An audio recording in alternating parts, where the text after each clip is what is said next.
Samedi 21 janvier à l'hôtel de ville de Fontoy a été organisée une cérémonie des plus chaleureuses au cours de laquelle la municipalité allait mettre à l'honneur bénévoles et associations qui ont grandement contribué au Téléthon édition 2022. À l'issue de cette cérémonie, les invités furent conviés à la dégustation de la traditionnelle galette des rois et l'on peut dire que l'implication et la générosité fenchoise furent les reines de ce Téléthon 2022. En effet, tous les records furent battus, comme l'a d'ailleurs dit Madame Christelle Blondeau, coordinatrice Téléthon FM Moselle-Ouest. Fontoy fait partie du haut des paniers des communes les plus actives et généreuses du département, comparativement au nombre d'habitants. D'ici combien vous êtes passé dans Moselle, si vous voulez, je pourrais le communiquer. Maintenant, sur mes 100 dossiers, je pense que vous êtes dans la tranche des 10 premiers. Donc, il y a des gros devant vous, d'accord, mais bon, franchement, je m'en fous. Moi, ce que je vois, c'est toujours fidèle, toujours présent, toujours bien accueilli, en tout cas pour moi. L'édition 2022, après le confinement 2020, a pu revenir à plein sur le terrain cette année, avec des animations dans plus de 13 000 communes, dont bien sûr Fontoy. C'est avec beaucoup de brio, PowerPoint à l'appui, qu'Aurélie Black, adjointe aux festivités, cérémonies et comités des fêtes, a présenté à l'assistance toutes les actions menées pour ce Téléthon et bien entendu annoncé les résultats obtenus, action par action, pour à la fin dévoiler le chiffre total, un suspense bien gardé dans la commune. Même monsieur le premier magistrat de Fontoy, monsieur Mathieu Weiss, ne le connaissait pas jusqu'à ce jour. Toujours dans le suspense, je ne connais pas encore le résultat, maintenant on ne me le dit plus. Maintenant on ne me dit plus le résultat, donc je vais découvrir en même temps que vous. Et voilà, en tout cas le plus important au-delà de ce résultat-là, c'est de revoir la mobilisation de chacune et de chacun d'entre vous. Et en fait, l'année dernière, nous avons réalisé plusieurs actions. On a fait le repas de la polenta début novembre avec les associations locales, avec la participation surtout des Trentini del Mondo qui ont réalisé la polenta comme chaque année. On a également effectué un marché de Noël. On a fait un marché de Noël au Super U à la fin du mois de novembre avec tous les bénévoles,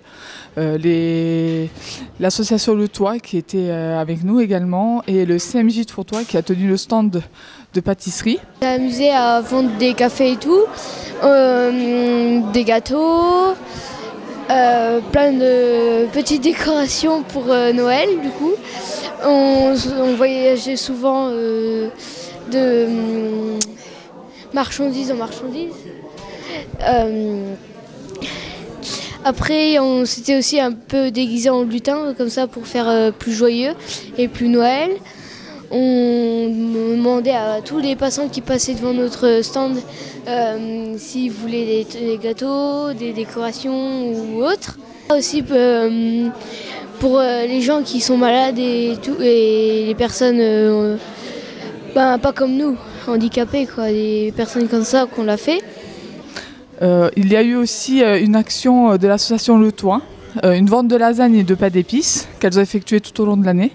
On a vendu des pains d'épices et les pains d'épices nous ont rapporté à peu près 500 €. Des objets décoratifs qui ont été effectués et donc là aussi 500 €. Donc pour le toit,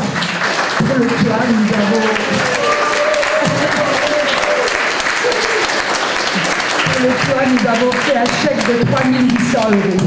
Voilà. Marie-Claire avait lancé un défi de 500 parts de lasagne. On en a fait 760. Bon, merci à toutes les personnes qui nous ont aidés.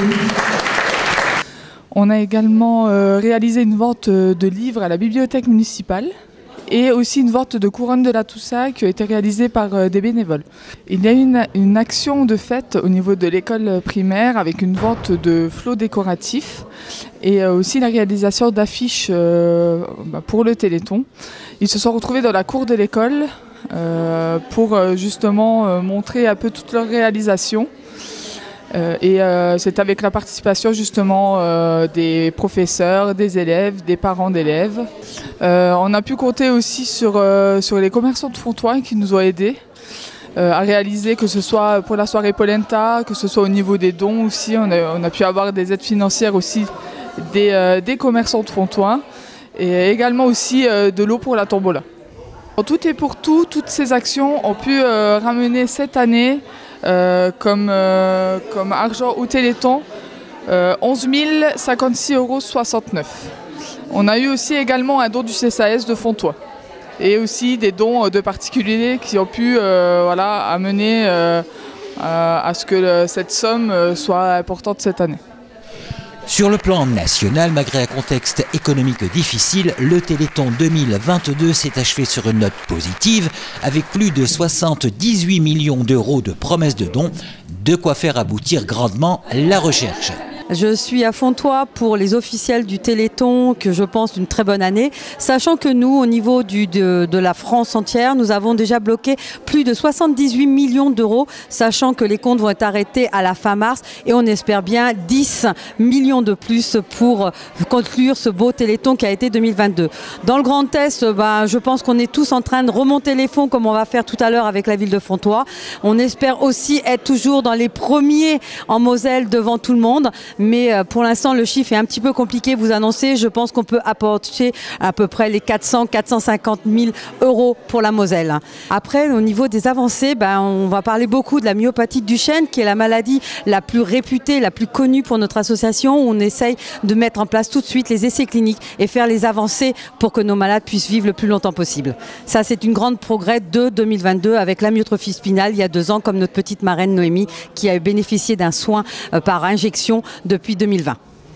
Par ailleurs, il est à noter que les innovations nées de recherches soutenues par le Téléthon inspirent également aussi des solutions thérapeutiques pour des maladies répandues comme les pathologies neurodégénératives ou des cancers. Il faut savoir également que toutes nos recherches aboutissent des fois pas forcément sur nos maladies neuromusculaires, mais on arrive à amener de la recherche à des autres instituts ou laboratoires, comme pour le cancer, des greffes de peau ou des maladies beaucoup plus fréquentes comme nos aînés qui sont touchés de l'ADMLA au niveau de leur vision. On arrive par rapport à nos recherches à amener des solutions à d'autres, mais nous en tout cas on continue pour que nos malades soient le plus longtemps possible aidés et surtout rapidement. Et on a besoin des dons de chacun. Bravo à l'ensemble des Fenchois qui auront grandement participé à l'édition du Téléthon 2022 et qui ont battu tous les records. Au-delà de ça, 11 056 € pour une commune comme la nôtre, on le dit toujours, mais on est quand même 3 000 habitants, donc ça doit faire une moyenne de 3,50 € de dons par habitant, ce qui est quand même énorme si vous comparez les chiffres que l'on peut avoir dans les journaux sur des villes plus importantes que la nôtre. Donc, ce qui démontre tout l'engagement de la population fenchoise dans son intégralité